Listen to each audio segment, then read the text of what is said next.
नमस्कार, बहुत स्वागत है आपका इंडी स्पेशल में। मैं हूं विवेक पांडे आपके साथ। तो वाकई में 4 की चौसर पर बात करने के लिए हम लोग इस समय यहां पर मौजूद हुए हैं और ये बात इतनी जरूरी इसलिए भी हो जाती है क्योंकि 3 विधानसभा चुनाव और 1 लोकसभा उपचुनाव जिस पर सबकी नजर है, इसे सत्ता का सेमीफाइनल भी कहा जा रहा है।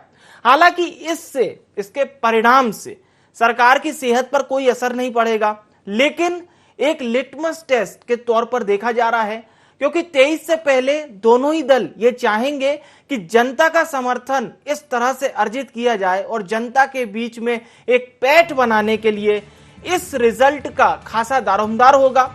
30 अक्टूबर को मतदान है, 2 नवंबर को नतीजे हैं और आज जो हम बात करने जा रहे हैं उसमें पृथ्वीपुर खासा शामिल है क्योंकि पृथ्वीपुर में ही मुख्यमंत्री शिवराज सिंह चौहान और पीसीसी चीफ कमलनाथ की सभाएं होती हैं।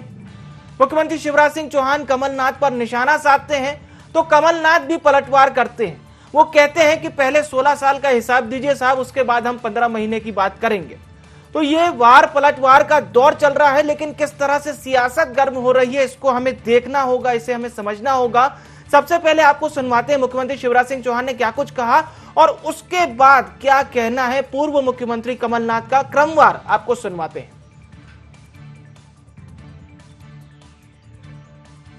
और जब उनकी सरकार थी तो क्या किया उन्होंने? अरे क्या किया? 0% ब्याज पे कर्जा किसान भाइयों देना बंद कर दिया। कर्जा माफी का वादा करके सो गए कमलनाथ बल्लभ भवन में जाके, कुछ किया ही नहीं। 0% ब्याज पे कर्जा बंद कर दिया, किसानों की सुविधाएं समाप्त कर दी। और कमलनाथ दादा जवाब दो, मेरी बहनें बैठी हैं, जवाब देना पड़ेगा। मेरी बहनाओं, मैंने बनाई संबल योजना और संबल योजना का मतलब हमने तय किया कि हमारे गरीब बेटा बेटी जितने हैं, कोई समाज के जाति के हो, पिछड़े वर्ग के हो, सामान्य के हो, अनुसूचित जाति के हो, एसटी हो, उनके लिए इस मामा ने तय किया था कि उन बच्चों की फीस माता पिता नहीं मामा भिजवाएगा। ये संबल योजना में तय किया और फीस भी साधारण नहीं, अगर मेडिकल कॉलेज में भी एडमिशन हो जाएगा और प्राइवेट मेडिकल कॉलेज में 8 लाख रुपया साल में फीस लगेगी तो वो फीस भी भरवाऊंगा मेरी बहनों, वो फीस भी भरवाऊंगा। अब आप बताइए अच्छी योजना थी कि नहीं? अरे सब बताओ अच्छी योजना थी कि नहीं? कमलनाथ दादा जवाब दो, देना पड़ेगा जब आप वोट मांगने आए हो। क्यों तुमने मेरे बच्चों की फीस छीन ली? क्यों तुमने संबल योजना बंद कर दी? जवाब देना पड़ेगा कमलनाथ, जवाब देना पड़ेगा। बीजेपी ने स्वर्गीय ब्रिजेश को और हमारे नीतू को बहुत प्रलोभन दिए, कि भाजपा में आ जाओ, पर इनका डीएनए तो कांग्रेस का डीएनए है। ये तो स्वतंत्र संग्राम सेनानी अमर सिंह राठौर के बेटे थे, ब्रिजेश सिंह के पोते हैं। मैंने सुना है शिवराज सिंह भी आएंगे, वो भी आज आ रहे हैं यही आसपास 5 किलोमीटर दूर।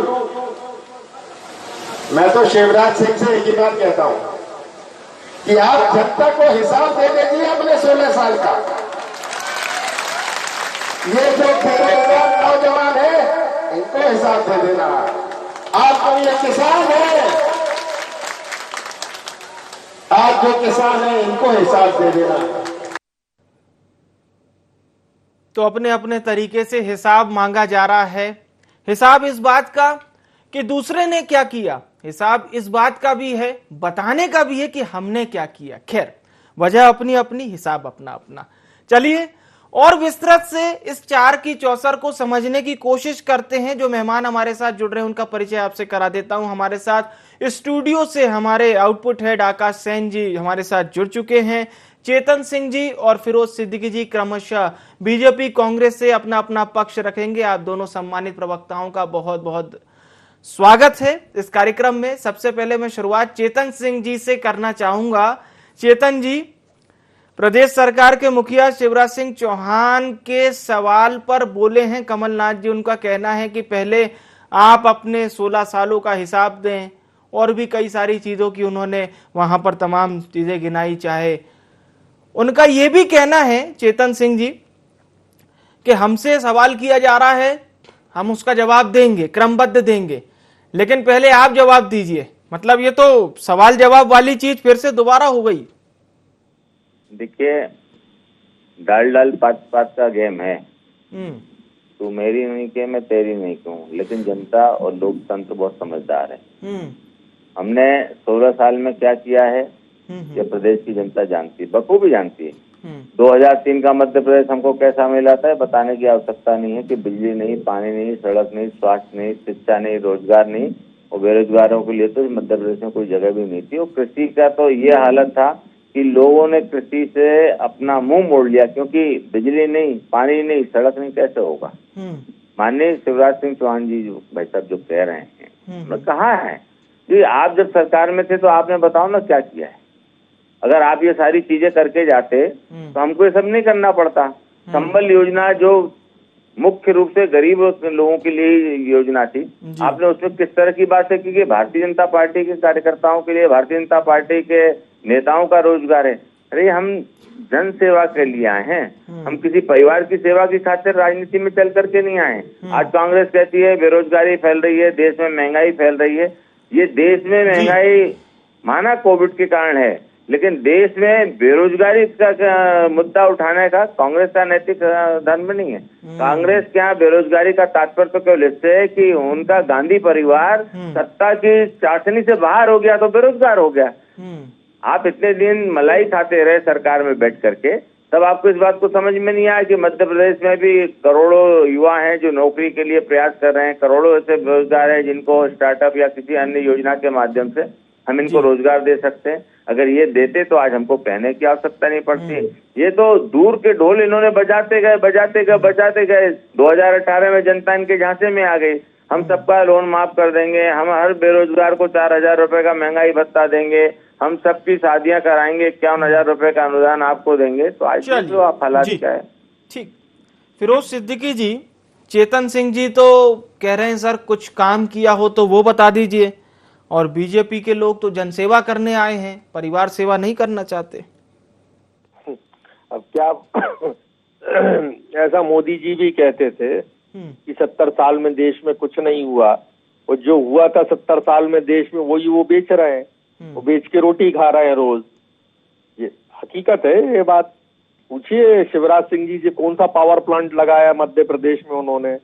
ये सारे पावर प्लांट लगे हुए हैं, ये हमारे लगे हुए हैं। जितने डैम बने ये सारे हमारे बने हुए हैं। जितने आपको बड़े बड़े कॉलेजेस दिखते हैं, यूनिवर्सिटीज दिखती हैं, 90% कांग्रेस की बनाई हुई है। नेशनल हाईवे सब कांग्रेस के डाले हुए हैं। अब संबल योजना की बात करते हैं, इन्हीं की सरकार में एक मंत्री है महेंद्र सिंह सिसोदिया, बच्चे उधर चले गए। उन्होंने ही निकाला था कि 27.5 लाख जो है संबल योजना में फर्जी लोगों के रजिस्ट्रेशन है। और वो हमारी पार्टी छोड़ने के बाद भी कहा है उन्होंने कि मैं अपनी इस बात पर कायम हूँ कि 27.5 लाख लोग जो है वो फर्जी रजिस्ट्रेशन पे है। तो ये हकीकत है ये बात की, इसमें कौन मतलब आप फिरोज सिद्दीकी जी, आपकी बात को ये माना जाए, आप कह रहे हैं कि आज जो प्रदेश में जितनी भी योजनाएं चल रही है उनका बेस, उनका खाका कांग्रेस ने ही डाला था अपनी सरकार के समय। डाला क्या था, ज्यादातर सब केंद्र परिवर्तित योजनाएं थी। अगर 1 रुपए में राशन मिलता है तो ये मनमोहन सिंह की सरकार है। प्रधानमंत्री ग्रामीण सड़क योजना ये मनमोहन सिंह की सरकार है। आप क्या नाम से जो भी जिस भी योजना की बात करेंगे आप, वो सब मनमोहन सिंह जी डाल के गए थे। इनने किया क्या है जी, क्या हुआ क्या है। आज मोदी जी की सरकार में हो क्या रहा है। इंदिरा आवास योजना को कर दिया उन्होंने कि साहब ये जो है प्रधानमंत्री आवास योजना है। स्वच्छ निर्मल भारत मिशन को कर दिया स्वच्छ भारत मिशन, तो उन्होंने कहा साहब ये मोदी जी की योजना है। ये लाडली तो आप ये कहना चाह रहे हैं कि विकास योजनाओं का नाम परिवर्तित किया है। ठीक है, हम जवाब लेंगे इस पर चेतन जी से। आकाश जी, मैं सीधा संवाद आपसे करना चाहूंगा। चुनाव में इसी तरह से बयान आते हैं, आरोप प्रत्यारोप होते हैं, वार पलटवार होता है, लेकिन मूल मुद्दों को कितना आप दूर होता हुआ देख पा रहे हैं इस उपचुनाव में? जी बिल्कुल विवेक, अगर हम बात करें तो वार पलटवार यहाँ सीधे तौर पर बाय इलेक्शन में देखने को मिल रहा है। और जिस तरीके से ये पहली बार है, क्योंकि आज से ही जो है अगर हम देखें तो दोनों ही पार्टियों के दिग्गज चुनावी मैदान में उतरे हैं। तो इसको भी समझना होगा, एक तरफ मुख्यमंत्री शिवराज सिंह चौहान है तो दूसरी तरफ पीसीसी चीफ कमलनाथ हैं, और दोनों ही बड़े चेहरे हैं, दोनों ही पार्टियों के प्रमुख चेहरे हैं। और ऐसे में जनता के बीच जब आरोप प्रत्यारोप देखने को मिल रहा है तो विकास की बात तो की जा रही है, लेकिन वो विकास कैसा होगा इसकी बात दोनों दलों की तरफ से नहीं की जा रही। दोनों ही दल, चाहे हम बीजेपी की बात करें या कांग्रेस की बात करें, दोनों ही दल एक दूसरे से हिसाब किताब मांगते हुए यहाँ पर नजर आ रहे हैं। लेकिन यहाँ पर मूलभूत चीजों की अगर हम बात करें तो सबसे पहली मूलभूत चीज है महंगाई को लेकर कोई तरीके की चर्चा नहीं हो रही है। आरोप तमाम लगाए जा रहे हैं बीजेपी की तरफ से कांग्रेस पर और कांग्रेस की तरफ से बीजेपी पर। लेकिन अगर हम बात करें बीजेपी की तो बीजेपी कांग्रेस से थोड़ी सी आगे जरूर यहाँ पर दिखती हुई नजर आ रही है, क्योंकि अगर हम देखें बीजेपी की स्ट्रेटेजी की तो बीजेपी संगठन भी ये समझ रहा है और सरकार भी ये समझ रहा है कि अगर हम बात करें एंटी इनकम्बेंसी की, या जो गलती जो है 2018 के समय या दमोह बाई इलेक्शन के समय बीजेपी से हुई है, उस गलती को जो है अब बीजेपी दोहराना नहीं चाहती। और यही कारण है कि सत्ता और संगठन दोनों मिलकर जो है ये चुनाव बखूबी ना सिर्फ लड़ रहा है बल्कि कांग्रेस को चुनौती मानकर जो है यहाँ पर तैयारी की जा रही है। क्योंकि अगर हम बात करें तो एक विधानसभा सीट पर मुख्यमंत्री शिवराज सिंह चौहान की 7 सभाएं होनी है। इसके अलावा अगर कमलनाथ की बात करें तो पीसीसी चीफ कमलनाथ जो है एक विधानसभा सीट पर 3 सभाएं करने वाले हैं। तो कुल मिलाकर दोनों की तैयारी है और अब ये माना जा रहा है कि अब तो जो है धुआंधार प्रचार की शुरुआत हुई है। अब जैसे जैसे चुनाव जो है परवान चढ़ेगा, क्योंकि 30 अक्टूबर को जो है जनता का जनादेश जो है ईवीएम में कैद होने वाला, और उसके पहले दोनों ही दल और दोनों ही दलों के नेता पूरी ताकत के साथ जो है जनता तक एक संदेश देने की कोशिश यहाँ पर विवेक कर रहे हैं। चेतन सिंह जी, आदरणीय फिरोज सिद्दीकी जी का तो साफ तौर पर यह कहना है कि जितनी भी पॉलिसीज, जितनी भी योजनाएं, मतलब मैक्सिमम, मैं 100% नहीं कहूंगा क्योंकि जो बात उन्होंने कही थी उनकी बात कोई आपसे सवाल के तौर पे पूछ रहा हूं, वो कांग्रेस की बनाई हुई है और आज उस पर कार्यान्वित हो रहे हैं। और उन्होंने आपकी सरकार से सवाल भी किए हैं, कोई डैम, कोई पावर प्लांट नया आपने बनाया हो तो बता दीजिए उनको। 2003 के पहले जी, ये हम नहीं कह रहे हैं, लोग कहते थे कि मध्य प्रदेश के चारों राज्यों से आप निकल जाओ, और जैसे ही मध्य प्रदेश में आपने प्रवेश किया तो गाड़ी का झटका बता देता था कि हाँ हम मध्य प्रदेश में आ गए हैं। ये मध्य प्रदेश की पहचान थी। गड्ढे में सड़क है कि सड़क पे गड्ढा है, पानी बचाओ अभियान कहाँ करना है ये तय करना पड़ता था। बताइए आप। और फिरोज जी को तो मैं समझता हूँ उस समय का इतना याददाश्त नहीं होगा, क्योंकि उस समय जब अपनी सरकार रहती तो चश्मा थोड़ा नंबर कम रहता है। जब सरकार अपनी चली जाए और अपन विपक्ष में आ जाए तो अपना चश्मे का नंबर बदल जाता है। तो मुझे लगता है कि अभी फिरोज जी ने बहुत सारी बातें कही हैं कि इन्होंने इंफ्रास्ट्रक्चर दिए, इन्होंने हाईवे दिए हैं। मुझे तो हंसी आ रही है कि कौन से कांग्रेस ने हाईवे दे दिया। आजाद हिंदुस्तान में 55 साल राज्य करने वाली एक पार्टी कांग्रेस, जो उसका नाम है, सारे इस देश को पंगु बना करके, सारी अर्थव्यवस्था को पंगु बना करके लोगों को पहुंच मार। अभी मेरे मित्र कह रहे हैं कि प्रधानमंत्री सड़क योजना हमने दी, जबकि अटल बिहारी वाजपेयी जी ने शुद्ध रूप से ला करके वो योजना ला करके हमको दी है। अब हमारे मित्र कह रहे हैं डैम बहुत सारे हैं। अगर पूरे मध्य प्रदेश में डैम थे तो पूछिए, और आपके गूगल पर भी चेक करिए कि 6 लाख हेक्टेयर भूमि ही डैमों से सिंचित क्यों थी, और आज 33 लाख हेक्टेयर भूमि सिंचित हो रही है तो क्यों हो रही है? पानी कहाँ जाता था? परिवार में जाता था क्या दिल्ली, या फिर वेटिकन सिटी भेजना पड़ता था? अगर देश में आज कोई चीज है, अगर उसका उपयोग नहीं हो रहा है तो इस बात का तो आपको जवाब देना पड़ेगा। आपके इंदिरा आवास योजना में रिकॉर्डेड कह रहा हूं, आप उठा करके देख लीजिए कि किसी पंचायत में साल में 1 या 2 मकान आते थे कुटीर के नाम पर। आज क्या स्थिति है? लाखों लाख मकान बन रहे हैं, लेने वाले लोग नहीं हैं। क्या ये परिस्थितियां पहले थी? हमारे मित्र कह रहे हैं कि खाद्यान्न में इस तरह की बातें। अरे इस कोविड की विपरीत परिस्थितियों में भी माननीय प्रधानमंत्री मोदी जी के नेतृत्व में 80 करोड़ लोगों को खाद्यान्न मुफ्त देने का सरकार काम कर रही है। वैक्सीनेशन को लेकर के कहीं कोई, आपको याद होगा आपके चैनल पे भी हमने कई बार डिबेट किए हैं कि 10-15 दिन जो अफरा तफरी का माहौल था तो सारी वैक्सीन हमने फॉरेन को दे दी, सब कर दिया, ये कर दिया, वो कर दिया, तमाम तरह के आरोप। सॉल्यूशन कुछ नहीं है, आरोप लगाना। आज वही मध्य प्रदेश है, वही देश है, स्वदेशी वैक्सीन के दम पर हम 125 कंट्री को एक्सपोर्ट भी कर रहे हैं, और हिंदुस्तान में घर घर ढूंढ रहे हैं कि कोई बचा है तो आइए, कोई बचा है तो लगवा करके जाइए। चलिए, हम परिस्थितियों को, एक तो हाई तोबा पैनिक खड़ा करना, देश के लोगों को गुमराह करना, ये सब चीजें ठीक नहीं। ये तो राजनीति जब चुनाव हो तब करो ना भैया। इस कोरोना के काल में कांग्रेस का कार्यकर्ता दूर दूर तक दूरबीन से भी हम लोग देखते थे तो कहीं नजर नहीं आता था। कहाँ भैया कहाँ है पता ही नहीं है भैया, है ही नहीं है। फिरोज जी, इस तरह से सीधा जवाब देना चाहेंगे आप चेतन जी के सवालों का? ये इनको बताइए कि 2013 में ये देश भुखमरी में 74वें नंबर पे था, अब ये 101वें नंबर पे, यानी नेपाल, बांग्लादेश, भूटान और पाकिस्तान भी हमसे ऊपर हो गया है। ये मोदी जी का कारनामा है 7 साल के अंदर में, नंबर 1। नंबर 2, एक किसान का कर्जा माफ नहीं किया मोदी जी ने। 10,80,000 करोड़ जो थे अपने उद्योगपति दोस्तों के माफ कर दिए। जितने एयरपोर्ट थे वो सारे बेच डाले, एयर इंडिया जो था वो बेच डाला, ठीक। और अमोद कंठ जो है 16 साल सरकार चलाने के बाद अमोद कंठ जो नीति आयोग के अध्यक्ष, उन्होंने कहा कि ये देश इसलिए तरक्की नहीं कर रहा कि मध्य प्रदेश जैसे बीमारू राज्य है। 14वें नंबर का ये राज्य था, 17वें नंबर पे आ गया।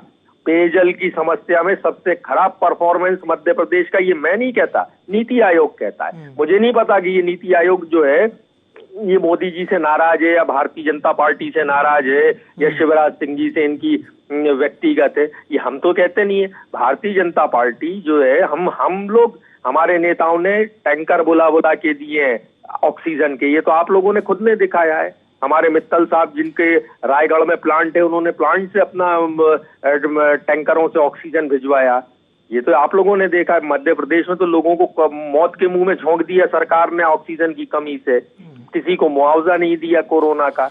और भारतीय जनता पार्टी 2-5 दिन और विकास पे बात करेगी, उसके बाद ये आ जाएंगे हिंदू, फिर मुसलमान, फिर कब्रिस्तान, पाकिस्तान, शमशान, दिवाली, रमजान, फिर लव जिहाद, फिर जनसंख्या, इस पर ये आ जाएंगे। ये पूरा चुनाव लेकर ये ज्यादा दिन नहीं टिकते, ये विकास पे ज्यादा दिन नहीं टिकेगी। जी, मेरी बात रिकॉर्ड करके रखिएगा, एक आध दिन दिखा दीजिएगा। बोलिए। जी, चुनावी मुद्दों की आपने बात की। आकाश जी, मैं आपसे, आपने जैसे बीजेपी की स्ट्रेटेजी बताई थी, कांग्रेस की क्या स्ट्रेटेजी रहेगी? क्योंकि जो बात आप बता रहे थे, लंबे समय आपने कांग्रेस को कवर भी किया है, तो एक कांग्रेस का नजरिया क्या कहता है, किस तरह से वो पूरा माहौल बनाएंगे जनता के लिए? जी, निश्चित रूप से अगर कांग्रेस की स्ट्रेटजी की यहाँ पर बात करें तो कांग्रेस जो है बीजेपी की स्ट्रेटजी पर ही काम करती हुई यहाँ पर नजर आ रही है। अभी तक हमने देखा था कि कांग्रेस में जो है धरातल तक संगठन नजर नहीं आता था, और यही कारण है कि पन्ना प्रभारी, पेज प्रभारी जिस तरीके से बीजेपी में देखने को मिलते हैं, कुछ उसी तर्ज पर अब कांग्रेस में भी देखने को मिल रहा है। यही कारण है कि मंडलम सेक्टरों का गठन किया गया है,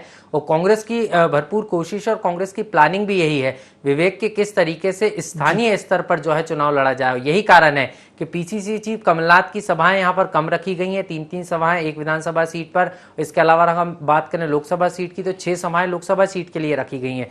कुल मिलाकर अगर हम देखें तो स्थानीय स्तर पर कांग्रेस पूरा चुनाव लड़ना चाहती है, और यही कारण है कि इसको लेकर पूरी रणनीति तैयार की गई है। इसके अलावा अगर हम देखें तो जो पूर्व मंत्रियों की टीम है, स्थानीय विधायक हैं, जो पूर्व विधायक है, उनकी टीम भी जो है एक विधानसभा सीट पर 4 से 5 लोगों को यहाँ पर तैनात किया गया है। लेकिन विवेक, समझना यहाँ पर यह होगा कि उपचुनाव का रण है, और जिस तरीके से 2 दिग्गज नेता जो मध्य प्रदेश के सियासत के प्रमुख चेहरे हैं, चाहे पीसीसी चीफ कमलनाथ की बात करें या शिवराज सिंह चौहान की बात करें, जब ये आमने सामने होंगे जिस तरीके से आज पृथ्वीपुर में नजर आया है, ये साफ है कि सियासत में और उबाल आएगा, आरोप प्रत्यारोप और देखने को मिलेंगे। लेकिन इनमें से किस पार्टी को जनता का साथ मिलता है, ये देखना महत्वपूर्ण होने वाला है, क्योंकि कांग्रेस की पूरी कोशिश है कि इन बाय इलेक्शन को जीत के एक बड़ा मैसेज जो है जनता के थ्रू पूरे देश में दिया जाए। तो वहीं बीजेपी लगातार जो है, जिस तरीके से जो 28 बाय इलेक्शन हुए थे उसमें बीजेपी का परफॉर्मेंस अच्छा रहा था, उसी को दोहराने की तैयारी में बीजेपी है। और यही कारण है कि खुद मुख्यमंत्री शिवराज सिंह चौहान यहाँ पर चुनाव की बागडोर थामे हुए नजर आ रहे हैं। उनके साथ बीजेपी के प्रदेश अध्यक्ष वी डी शर्मा भी नजर आ रहे हैं। जी विवेक, एक अंतिम प्रतिक्रिया चेतन सिंह जी आपकी लेना चाहूंगा सर।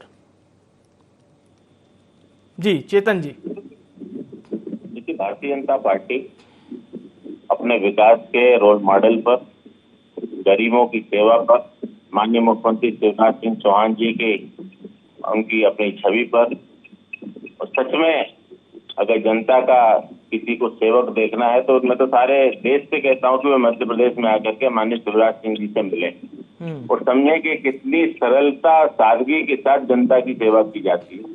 और दूसरी तरफ भारतीय जनता पार्टी के प्रदेश के अध्यक्ष आदरणीय वी.डी. शर्मा जी के नेतृत्व में युवाओं का जोश, युवाओं की ताकत, युवाओं की सामूहिक शक्ति और हर घर घर तक भारतीय जनता पार्टी के कार्यकर्ताओं की पकड़, ये भारतीय जनता पार्टी की जीत का आधार है। निरंतर सेवा करना, सबका साथ, सबका विकास और सबका विश्वास और सबका सहयोग लेकर के जी इस प्रदेश में काम करना, ये हमारी अपनी नीति है, रणनीति है, इस पर हम चलेंगे और हमको पूरा भरोसा है कि मध्य प्रदेश की जनता इस मध्य प्रदेश में 2018 की गलतियां नहीं करेगी, जिसका भुगतान उन्होंने 2019 में कांग्रेस को लोकसभा चुनाव में सूद के साथ चुका करके दिया भी। ठीक है, फिरोज सर, अंतिम प्रतिक्रिया आपकी। देखिए, भारतीय जनता पार्टी चुनाव में दौड़ रही है, बार बार दौड़ रही है, लेकिन वो डर रही है, महंगाई का जवाब नहीं दे रही, बेरोजगारी का जवाब नहीं दे रही। जिस तरीके से बिजली के बिल आ रहे हैं और 12-12 घंटे बिजली जा रही है, यानी बिजली आधी आ रही है, बिल फुल आ रहे हैं, उसका जवाब नहीं दे रही। भारतीय जनता पार्टी कोरोना से हुई मौतों के मुआवजे पर बात नहीं कर रही, किसी चीज पर भारतीय जनता पार्टी बात नहीं कर रही। हम कहते हैं इन सारे मुद्दों के जवाब लाओ, और यदि आपने तैयारी की है तो जनता इन सब मुद्दों के बारे में पूछ रही है और इनका जवाब लाइए। कांग्रेस जो है, कांग्रेस ने अपनी एक रणनीति बनाई है, हम धीरे धीरे कैंपेन को अपने ऊपर उठाएंगे, आखिरी समय में जाके कैंपेन को पीक पर लेके जाएंगे और आखिरी समय तक ये प्रबंध किया है कि जब तक बूथ पे वोट ना डल जाए, कार्यकर्ता वहां मौजूद रहे और एक एक वोटर तक, एक एक घर तक पहुंचा जाए और एक एक अपने वोटर को बूथ तक पहुंचाया जाए। ये कांग्रेस की रणनीति है, हमने यही दमोह में अपनाई थी, यही बाकी के 29 उपचुनाव में अपनाई थी और हमको उतना अपेक्षित परिणाम नहीं मिला, लेकिन दमोह में हमको मिला और ये आप चारों उपचुनाव में आप देखिएगा कि हमको ऐसे ही अपेक्षित परिणाम देखने को मिलेंगे। भारतीय जनता पार्टी के पास बताने को कुछ नहीं है, जवाब जनता के उसके पास नहीं है, इसलिए वो यहाँ वहाँ की बातें कर रहे हैं और इनका कैंपेन जो है वो ऊपर ऊपर चल रहा है, जमीन पर भारतीय जनता पार्टी नहीं है, ऊपर ऊपर चल रही है। ठीक है, एक अंतिम प्रतिक्रिया आकाश जी आपकी और फिर इस कार्यक्रम का समापन करेंगे। जी बिल्कुल विवेक, यहाँ देखना यही होगा कि जनता किसकी बातों में आती है, किस पर विश्वास करती है, क्योंकि चेहरे दो हैं, मुख्यमंत्री शिवराज सिंह चौहान है, इधर पीसीसी चीफ कमलनाथ हैं, लेकिन समझना यही होगा कि जनता अब अपना विश्वास किस पर जताती है, कौन सी पार्टी जो है इस बाय इलेक्शन के थ्रू एक बड़ा संदेश देने में कामयाब होती है। लेकिन ये साफ है कि 2023 के पहले जो है ये जो चुनाव है ये काफी महत्वपूर्ण है और ऐसे में बीजेपी या कांग्रेस किसको जो है जनता का साथ मिलता है ये देखना काफी महत्वपूर्ण होगा। जी बिल्कुल, तो ये देखना काफी महत्वपूर्ण होगा इसलिए भी कि किस पार्टी को जनता का साथ मिलता है। आप तीनों मेहमानों का बहुत बहुत धन्यवाद हमारे साथ इस महत्वपूर्ण चर्चा पर जुड़ने के लिए। आमने सामने बीजेपी कांग्रेस है और वाकई में मुख्यमंत्री शिवराज सिंह चौहान पर जिस तरह से बेस बनकर बीजेपी पूरी तरह से अग्रसर है, तो वही हाल कांग्रेस का भी है। कांग्रेस पूर्व सीएम कमलनाथ के भरोसे पर है, यह कहना अतिशयोक्ति नहीं होगी, क्योंकि हर सभा की अगर उनके अकॉर्डिंग देखा जाए तो उनकी जान कमलनाथ ही होते हैं और वही कार्यकर्ताओं में शक्ति पैदा कर रहे हैं। लेकिन देखना यह होगा कि यह शक्ति निचले स्तर तक यानी जमीन तक कितना पहुंचती है और जब 30 तारीख को वोटिंग हो रही होगी तो मत में कितना बदलेगी। चाहे बात बीजेपी की भी कह लें या चाहे बात कांग्रेस की भी कह लें, किसको फायदा मिलेगा इसका इंतजार करना होगा। लेकिन दो को सब कुछ साफ हो जाएगा इन 4 उपचुनाव के नतीजे का। तो फिलहाल के लिए IND स्पेशल में इतना ही। मुझे यानी विवेक को दीजिए इजाजत और लगातार खबरों से जुड़े रहने के लिए देखते रहिए IND 24। नमस्कार।